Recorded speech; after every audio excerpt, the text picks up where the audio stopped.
ನಮಸ್ಕಾರ ವೀಕ್ಷಕರೇ, ಚಿಂತಾಮಣಿ ಶಾಸಕ ಡಾಕ್ಟರ್ MC ಸುಧಾಕರ್ ಅವರಿಗೆ ಮಂತ್ರಿ ಸ್ಥಾನ ಸಿಗಲು ಚಿಂತಾಮಣಿಯ ಕನಂಪಲ್ಲಿಯಲ್ಲಿರುವ ಶ್ರೀ ಪಂಚಮುಖಿ ಆಂಜನೇಯ ಸ್ವಾಮಿಗೆ ಕಾಂಗ್ರೆಸ್ ಮುಖಂಡರು ಕಾರ್ಯಕರ್ತರು ವಿಶೇಷ ಪೂಜೆ ಸಲ್ಲಿಸಿದರು. ದೇವಾಲಯದಲ್ಲಿ ಸ್ವಾಮಿಗೆ ವಿಶೇಷ ಅಲಂಕಾರ ಮಾಡಲಾಗಿತ್ತು. ಪೂಜೆ ನಂತರ ಚೀಮೂಲ್ ನಿರ್ದೇಶಕ ಊಲ್ವಾಡಿ ಅಶ್ವಥ್ ನಾರಾಯಣ್ ಬಾಬುರವರು ಮಾತನಾಡಿ, ನಿಕಟಪೂರ್ವ ಮುಖ್ಯಮಂತ್ರಿಗಳಾದ ಸಿದ್ದರಾಮಯ್ಯರವರ ಸಂಪುಟದಲ್ಲಿ 3 ವರ್ಷಗಳ ಅವಧಿಯಲ್ಲಿ ಡಾಕ್ಟರ್ MC ಸುಧಾಕರ್ ಅವರು ಉನ್ನತ ಶಿಕ್ಷಣ ಸಚಿವರಾಗಿ ಶಿಕ್ಷಣ ಕ್ಷೇತ್ರದಲ್ಲಿ ಅನೇಕ ಬದಲಾವಣೆ ತಂದು ಖಾತೆಯನ್ನು ಉತ್ತಮವಾಗಿ ನಿಭಾಯಿಸಿದ್ದಾರೆ. ಈಗಾಗಲೇ ಮೊದಲ ಪಟ್ಟಿಯಲ್ಲಿ ಕೆಲವರನ್ನು ಸಚಿವರನ್ನಾಗಿ ಮಾಡಿದ್ದು, ಎರಡನೇ ಪಟ್ಟಿಯಲ್ಲಿ ಡಾಕ್ಟರ್ MC ಸುಧಾಕರ್ ಅವರನ್ನು ಈ ಹಿಂದೆ ನಿಭಾಯಿಸಿದ ಖಾತೆಯನ್ನು AICC ಅಧ್ಯಕ್ಷರಾದ ಮಲ್ಲಿಕಾರ್ಜುನ್ ಖರ್ಗೆ, ಕೇಂದ್ರ ಸರ್ಕಾರದ ವಿರೋಧ ಪಕ್ಷದ ನಾಯಕರಾದ ರಾಹುಲ್ ಗಾಂಧಿ, ಸೋನಿಯಾ ಗಾಂಧಿ, ಪ್ರಿಯಾಂಕಾ ಗಾಂಧಿ ಹಾಗೂ ಮುಖ್ಯಮಂತ್ರಿಗಳಾದ DK ಶಿವಕುಮಾರ್ ಅವರು ಎರಡನೇ ಪಟ್ಟಿಯಲ್ಲಿ ಡಾಕ್ಟರ್ MC ಸುಧಾಕರ್ ಅವರಿಗೆ ಸಚಿವ ಸ್ಥಾನ ಕಲ್ಪಿಸುವ ಆಶಾಭಾವನೆಯನ್ನು ಹೊಂದಿದ್ದೇವೆ ಎಂದು ತಿಳಿಸಿದರು. ಈ ಸಂದರ್ಭದಲ್ಲಿ ನೂರಾರು ಕಾಂಗ್ರೆಸ್ ಮುಖಂಡರು ಕಾರ್ಯಕರ್ತರು ಭಾಗವಹಿಸಿದ್ದರು.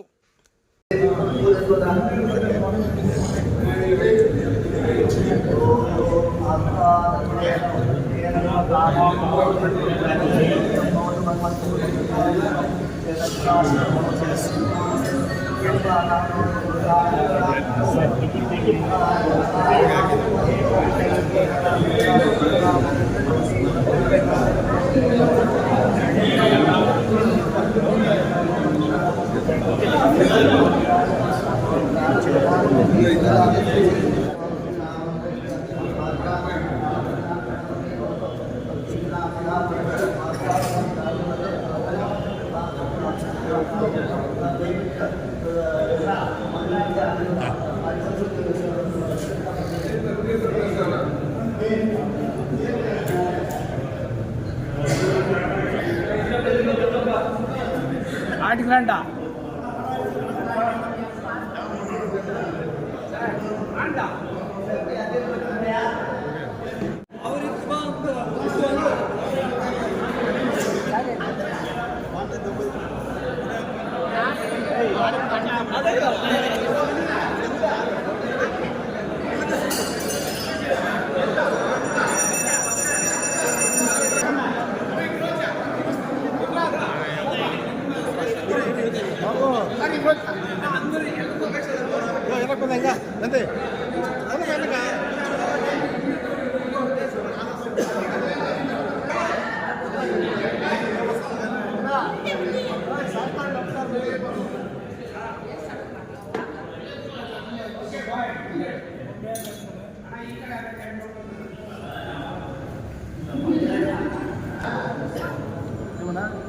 ఏర్పాటు అవుతుందా ఎన్మాడ్లా ఏర్పాటు అంతా గ్రూప్ ఫోటో వస్తుంది నేను ఎప్పుడు ఉంటే ఓ బోల్రా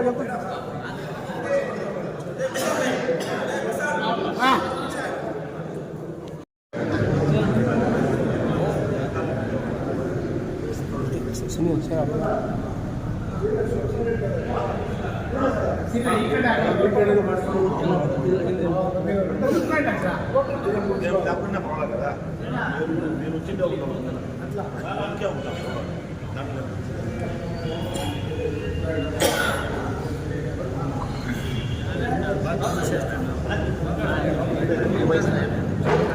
దేవస్థానం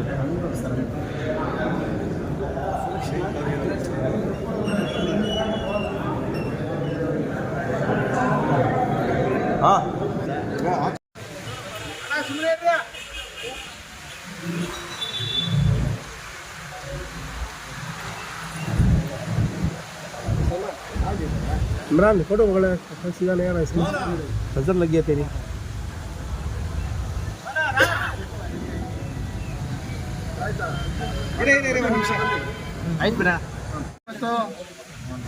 ಚಿಂತಾಮಣಿ ತಾಲೂಕಿನ ಸಮಸ್ತ ನಮ್ಮ MC ಸುಧಾಕರ್ ರೆಡ್ಡಿ ಅವರ ಅಭಿಮಾನಿಗಳು ಹಾಗೂ ಕಾಂಗ್ರೆಸ್ ಪಕ್ಷದ ಎಲ್ಲ ನಮ್ಮ ಮುಂಚೂಣಿ ನಾಯಕರುಗಳು, ಮಾಜಿ ಜಿಲ್ಲಾ ಪಂಚಾಯತಿ ಸದಸ್ಯರುಗಳು, ಗ್ರಾಮ ಪಂಚಾಯತಿ ಅಧ್ಯಕ್ಷರುಗಳು, ಸದಸ್ಯರುಗಳು, ತಾಲೂಕು ಪಂಚಾಯತಿ ಅಧ್ಯಕ್ಷರು, ಸದಸ್ಯರುಗಳು ಮತ್ತು ನಮ್ಮ ನಗರಸಭೆಯ ಅಧ್ಯಕ್ಷರುಗಳು ಮತ್ತು ಸದಸ್ಯರುಗಳು, ಸಮಸ್ತ ನಮ್ಮ ಪಕ್ಷದ ಎಲ್ಲ ಕಾರ್ಯಕರ್ತರು ಕೂಡ ಇವತ್ತು ನಮ್ಮ ಕನಂಪಲ್ಲಿ ಪಂಚಮುಖಿ ಆಂಜನೇಯ ದೇವಸ್ಥಾನದಲ್ಲಿ ಇವತ್ತು ನಮ್ಮ ನಾಯಕರಾದಂಥ ನಮ್ಮ ಕಾಂಗ್ರೆಸ್ ಪಕ್ಷದ ಹಿಂದೆ 3 ವರ್ಷಗಳು ಸಚಿವರಾಗಿ ಕಾರ್ಯನಿರ್ವಹಿಸತಕ್ಕಂಥ MC ಸುಧಾಕರ್ ರೆಡ್ಡಿ ಅವರಿಗೆ ಇದೀಗ ತಾನೇ ಸುಮಾರು 1 ತಿಂಗಳ ಅವಧಿಯಲ್ಲಿ ಸನ್ಮಾನ್ಯ DK ಶಿವಕುಮಾರ್ ಸಾಹೇಬರು ಮುಖ್ಯಮಂತ್ರಿಗಳಾದಮೇಲೆ ಏನಿವತ್ತು ಹೊಸದಾಗಿ ಸಚಿವ ಸಂಪುಟ ವಿಸ್ತರಣೆ ಮೊದಲನೇ ಹಂತದಲ್ಲಿ ಇವತ್ತು ಪ್ರಕ್ರಿಯೆ ಪೂರ್ಣಗೊಂಡಿದ್ದು, 2ನೇ ಹಂತದಲ್ಲಿ ಈಗ ಮತ್ತೆ ನಮ್ಮ ನಾಯಕರಾದಂಥ ಸುಧಾಕರ್ ರೆಡ್ಡಿ ಅವರನ್ನ ಸಚಿವರಾಗಿ ಮಾಡಲೇಬೇಕು ಅಂತ ಇವತ್ತು ನಮ್ಮ ಶ್ರೀರಾಮಚಂದ್ರನ ಬಂಟು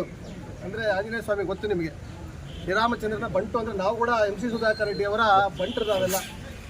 ಅವರ ಅನುಯಾಯಿಗಳಾಗಿ ಇವತ್ತು ಪಂಚಮುಖಿ ಆಂಜನೇಯ ಸ್ವಾಮಿ ದೇವಸ್ಥಾನದಲ್ಲಿ ನಮ್ಮೆಲ್ಲ ಹಿರಿಯರು ಇವತ್ತು ಅಭಿಷೇಕದ ಮುಖಾಂತರ ಅವರಿಗೆ ಸಚಿವ ಸಂಪುಟದಲ್ಲಿ ಸ್ಥಾನ ಸಿಗಲಿ ಅಂತ ಎಲ್ಲರೂ ಕೂಡ ಒಟ್ಟಿಗೆ ಇವತ್ತು ನಾವೆಲ್ಲ ಪ್ರಾರ್ಥನೆಯನ್ನು ಸಲ್ಲಿಸಿರುತ್ತೇವೆ.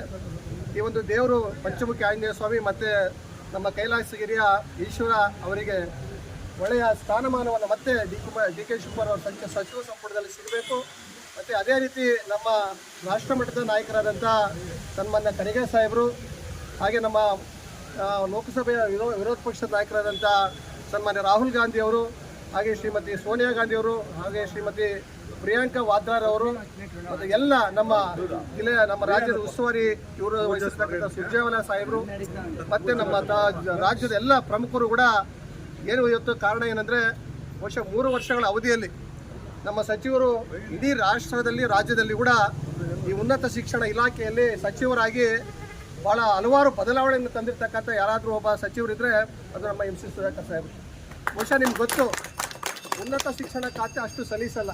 ಭಾಳ ಜವಾಬ್ದಾರಿಯಿಂದ ಮತ್ತು ಅದನ್ನು ನಿಭಾಯಿಸಬೇಕಾದ್ರೆ ಭಾಳ ಅದಕ್ಕೆ ಒಂದು ಅರ್ಥಪೂರ್ಣವಾದಂಥ ಒಂದು ಚರ್ಚೆಗಳಲ್ಲಿ ಭಾಗವಹಿಸಿ ಮತ್ತು ಅದರಲ್ಲಿ ಭಾಳ ಎಲ್ಲ ಬುದ್ಧಿವಂತರು ಅದರಲ್ಲಿ. ಇವತ್ತು ರಾಜ್ಯದಲ್ಲಿರ್ತಕ್ಕಂಥ ಎಲ್ಲ ನಮ್ಮ ಯೂನಿವರ್ಸಿಟಿಗಳಲ್ಲಿ BCಗಳು ಮತ್ತು ರಾಜ್ಯಪಾಲರ ಜೊತೆಯಾಗಿ ಅದರಲ್ಲಿ ಈ ಕಾನ್ವೊಕೇಶನ್ ಸಮಾರಂಭಗಳಲ್ಲಿ ಮತ್ತು ಅದರ ಬಗ್ಗೆ ಮಾತಾಡ್ತಕ್ಕಂಥ ಒಂದು ಶೈಲಿ ಬೇರೆ ರಾಜ್ಯಗಳಿರ್ತಕ್ಕಂಥ ಉನ್ನತ ಶಿಕ್ಷಣ ಇಲಾಖೆಯಲ್ಲಿರ್ತಕ್ಕಂಥ ಹಲವಾರು ಬದಲಾವಣೆಗಳನ್ನು ಈ ರಾಜ್ಯದಲ್ಲಿ ತಂದು ಇವತ್ತು ನಿಮಗೆ ಇವತ್ತು ಉನ್ನತ ಶಿಕ್ಷಣ ಅಂತ ಯಾರಿಗೂ ಗೊತ್ತಿರಲಿಲ್ಲ. ಬಹುಶಃ ಈ ಒಂದು ರಾಜ್ಯದಲ್ಲಿ ಅತಿ ಹೆಚ್ಚಿನ ಅದನ್ನು ಮೆರುಕು ಕೊಟ್ಟಕ್ಕಂಥವರು ನಮ್ಮ ಸಚಿವರು. ಮತ್ತು ಅವರಿಗೆ ಅದೇ ಇಲಾಖೆಯನ್ನು ಕೊಡಬೇಕಂತ ನಾವು ಕೂಡ ಇವತ್ತೆಲ್ಲರೂ ಕೂಡ ಒತ್ತಾಯಪೂರ್ವಕವಾಗಿ ಎಲ್ಲರೂ ಕೂಡ ಒಟ್ಟಿಗೆ ತಾಲೂಕಿನೆಲ್ಲ ಜನತೆಯ ಪರವಾಗಿ ಮತ್ತು ನಮ್ಮ ನಾಯಕರ ಪರ ನಾವು ಒತ್ತಾಯಿಸ್ತಿದ್ದೀವಿ. ಮತ್ತು ಅವರಿಗೆ ದೇವರಲ್ಲಿ ಕೂಡ ಪ್ರಾರ್ಥನೆ ಮಾಡಿದ್ದೀವಿ, ಅವರಿಗೆ ಮತ್ತೆ ಅವಕಾಶ ಸಿಗಲಿ 2ನೇ ಹಂತದಲ್ಲಿ ಕೂಡ ಅಂತ ನಾವು ಕೇಳ್ಕೊಳ್ತಾ ಇದ್ದೀವಿ. ಬಹುಶಃ ನಿರೀಕ್ಷೆಯಲ್ಲಿ ನಾವು ಕೂಡ ಇದ್ದೀವಿ. ಎಲ್ಲರೂ ಕೂಡ ನಾವು ದೇವರಲ್ಲಿ ಇವತ್ತು ಭಾಳ ಮನಸ್ಫೂರ್ತಿಯಾಗಿ ಅವ್ರನ್ನ ಪ್ರಾರ್ಥನೆ ಮಾಡಿದ್ದೀವಿ, ನಮ್ಮ ನಾಯಕರಿಗೆ ಮತ್ತೆ ಅವಕಾಶ ಸಿಗಲಿ, ಮತ್ತು ಈ ಇಲಾಖೆಯನ್ನೇ ಅವರಿಗೆ ಕೊಡಲಿ. ಇಲಾಖೆಯಲ್ಲಿ ಹಲವಾರು ಬದಲಾವಣೆಯನ್ನು ಏನು ತಂದಿರೋ ಇವತ್ತು ನಿಮ್ಗೆ ಗೊತ್ತು. ಇವತ್ತು ಅವ್ರು ಬಂದ ಮೇಲೆ ನಮ್ಮ ಕರ್ನಾಟಕ ಎಕ್ಸಾಮ್ ಅಥಾರಿಟಿಯಲ್ಲಿ ಒಂದು ಸಣ್ಣ ಕಪ್ಪು ಚುಕ್ಕೆಯಲ್ಲಿ ಇವತ್ತು ನಮ್ಮ CET ನಡೆಸ್ಕೊಟ್ಟಿದ್ದಾರೆ, ಬೇರೆ ಬೇರೆ ಇವತ್ತು ರಿಕ್ರೂಟ್ಮೆಂಟ್ಸನ್ನು ನಡೆಸ್ಕೊಟ್ಟಿದ್ದಾರೆ. ಅದೇ ನೀವು ನೋಡಿರ್ಬೋದು ರಾಷ್ಟ್ರ ಮಟ್ಟದಲ್ಲಿ ನೀಟಿನ ಅಸ್ತವ್ಯಸ್ತ ಹೆಂಗಾಯಿತು ಅಂತ. ಬಹುಶಃ ಕೇಂದ್ರ ಸರ್ಕಾರ ಇವತ್ತು ಸ್ಥಾನಪಲ್ಲಟ ಆಗ್ತಕ್ಕಂಥ ಪರಿಸ್ಥಿತಿ ಬಂದಿದೆ. ಇವತ್ತು ಧರ್ಮೇಂದ್ರ ಪ್ರಧಾನ್ ಅಂತ ಉನ್ನತ ಶಿಕ್ಷಣ ಇಲಾಖೆ ವಹಿಸ್ಕೊಂಡಿರ್ತಕ್ಕಂಥವರು ಯಾವ ರೀತಿ ಅದನ್ನು ಬುಡಮೇಲೆ ಮಾಡಿದ್ರು, ಯಾವ ರೀತಿ ಇವತ್ತು ಮಕ್ಕಳು ಹಲವಾರು ಜನ 10-11 ಜನ ಮಕ್ಕಳು ಇವತ್ತು ಆತ್ಮಹತ್ಯೆ ಮಾಡಿರ್ತಕ್ಕಂಥದ್ದು ಕೂಡ ನೋಡಿದ್ದೀರ. ಅದು ಅಂಥ ದೊಡ್ಡ ಇಲಾಖೆಯನ್ನು ನಿಭಾಯಿಸಬೇಕಾದ್ರೆ ಭಾಳ ಒಬ್ಬ ಉನ್ನತ ಶಿಕ್ಷಣ ಅಂದರೆ ನಿಮ್ಗೆ ಗೊತ್ತು. ಅವರು ಕೂಡ ಇವತ್ತು ನಮ್ಮ ಡಾಕ್ಟ್ರು, ಅವರು ಕೂಡ BDS ಅಲ್ಲಿ ಡಾಕ್ಟ್ರ್ ಇದ್ದಾರೆ. ಅವರಿಗೆ ಯಾವ ರೀತಿ ಅದನ್ನು ನಿಭಾಯಿಸಬೇಕು ಅಂತ ಶಕ್ತಿ ಅವ್ರಿಗೆ ಗೊತ್ತಿದೆ. ಈ ಥರ ಸೂಕ್ಷ್ಮವಾದ ಇಲಾಖೆಯನ್ನು ನಿಭಾಯಿಸಬೇಕಂದ್ರೆ ಇಡೀ ಸಚಿವ ಸಂಪುಟದಲ್ಲಿ ನಂಗೆ ಗೊತ್ತಿದೆ ಯಾರೂ ಇಲ್ಲ. ಅವರಿಗೆ ಆ ಒಂದು ಚಾಕಚಕ್ಯತೆ ಅವ್ರಿಗೆ ಗೊತ್ತಿದೆ. ಅವ್ರಿಗೆ ಮತ್ತೆ ಆ ಒಂದು ಇಲಾಖೆಯನ್ನು ಅವರಿಗೆ ವಹಿಸಬೇಕು, ಅವರ ಮುನ್ನಡೆಸ್ಕೊಳ್ಬೇಕು. ಯಾಕೆಂದರೆ ಇನ್ನು ಈಗ ತಾನೇ ಅವರು ಹಲವಾರು ಬದಲಾವಣೆ ತಂದಿದ್ದಾರೆ. ಇವತ್ತು ಇಲಾಖೆಗೆ ಸಂಬಂಧಪಟ್ಟಂತೆ ಕೋಟ್ಯಾಂತರ ರೂಪಾಯಿ ಅನುದಾನಗಳನ್ನು ಕೊಟ್ಟಿದ್ದಾರೆ. ಹೊಸ ಹೊಸ ಕಾಲೇಜುಗಳು, ಇಂಜಿನಿಯರಿಂಗ್ ಕಾಲೇಜು, ಮೆಡಿಕಲ್ ಕಾಲೇಜುಗಳು, ಮತ್ತು ಹೊಸ ವಿಶ್ವವಿದ್ಯಾಲಯ, ಡೀಮ್ಡ್ ವಿಶ್ವವಿದ್ಯಾಲಯಗಳು, ಮತ್ತು ಇಡೀ ರಾಜ್ಯದಲ್ಲಿ ಇವತ್ತು ವೃತ್ತಿಪರ ಶಿಕ್ಷಣಗಳನ್ನು ಡಿಗ್ರಿ ಕಾಲೇಜುಗಳನ್ನು ತಂದಿರತಕ್ಕಂಥ ಒಬ್ಬ ಯಾರಾದರೂ ಸಚಿವರಿದ್ದರೆ ಅದು ನಮ್ಮ ಸುಧಾಕರ್ ಸಾಹೇಬ್. ಕ್ಯಾಂಪಸ್ ಟು ಇವತ್ತು ಏನಂತಾರೆ ಕ್ಯಾಂಪಸ್ ಟು ಕೆರಿಯರ್ ಅಂತ ಒಂದು ಹೊಸ ಅವಕಾಶವನ್ನು ಅಂದರೆ ಕ್ಯಾಂಪಸ್ ಟು ಅಂದರೆ ಹಿಂದೆ ನಮ್ಮ ಪ್ರೈವೇಟ್ ಕಾಲೇಜಸಲ್ಲಿ ಕ್ಯಾಂಪಸ್ ಸೆಲೆಕ್ಷನ್ ಇತ್ತು. ಆದರೆ ಇವತ್ತು ಸರ್ಕಾರಿ ಕಾಲೇಜುಗಳಲ್ಲಿ ಕ್ಯಾಂಪಸ್ ಸೆಲೆಕ್ಷನನ್ನು ಇವತ್ತು ವೃತ್ತಿಪರ ಶಿಕ್ಷಣವನ್ನು ತಂದು ಬರೀ ಡಿಗ್ರಿಗೆ ಸೀಮಿತವಾಗಿರ ಹಲವಾರು ಬದಲಾವಣೆ ತಂದಿರತಕ್ಕಂಥ ಯಾರಾದರೂ ಸಚಿವರು ಅದಕ್ಕೆ ಮಾನದಂಡಗಳನ್ನು ಏನಾದರೂ ಅದನ್ನು ಪ್ರಯೋಗಿಸಿದರೆ ನಮ್ಮ ಸಚಿವರೊಬ್ಬರೇ. ಅದರಿಂದ ಏನಿವತ್ತು ನಮ್ಮ ಅವಿದ್ಯಾವಂತರು ಮತ್ತು ವಿದ್ಯಾವಂತರು ಎಲ್ಲರೂ ಕೂಡ ಇವತ್ತು ಎಲ್ಲಿ ಡಿಗ್ರಿ ಮಾಡಿರ್ತಕ್ಕಂಥವ್ರು ಅವರಿಗೆ ನೇರವಾಗಿ ಉದ್ಯೋಗ ಸಿಗ್ತಕ್ಕಂಥ ಕೌಶಲ್ಯಭರಿತ ವಿದ್ಯಾಭ್ಯಾಸವನ್ನು ಕೊಡ್ತಕ್ಕಂಥ ಒಂದು ವ್ಯವಸ್ಥೆಯನ್ನು ಶಿಕ್ಷಣ ಮುಖಾಂತರ ಇವತ್ತು ಕಾಲೇಜುಗಳಲ್ಲಿ ತಂದಿರತಕ್ಕಂಥದ್ದು ಸಚಿವರೊಬ್ಬರೇ. ಅದು ಇನ್ನೂ ಪೂರ್ಣ ಪ್ರಮಾಣದಲ್ಲಿ ಆಗಬೇಕು ಅಂತ ಅವ್ರ ಆಸೆ ಇದೆ, ನಿರೀಕ್ಷೆ ಇದೆ. ಅವ್ರ ಆಸೆ ಫಲಿಸಲಿ ಅಂತ ಕೇಳ್ತಾ ನಾನು ಅವರಿಗೆ ಶುಭ ಆಗಲಿ, ಆ ದೇವರು ಅವರಿಗೆ ಒಳ್ಳೆಯದಾಗಲಿ, ಆ ದೇವರು ಅವರಿಗೆ ಒಳ್ಳೆಯ ಆಶೀರ್ವಾದ ಕೊಟ್ಟು ಮತ್ತೆ ಸಚಿವರಾಗ್ತಕ್ಕಂಥ ಅವಕಾಶ 100% ನಮಗೆ ಖಾತ್ರಿ ಇದೆ ಅವ್ರು ಆಗ್ತಾರೆ ಅಂತ ಹೇಳಲಿಕ್ಕೆ ಬಯಸ್ತೀನಿ ಸರ್.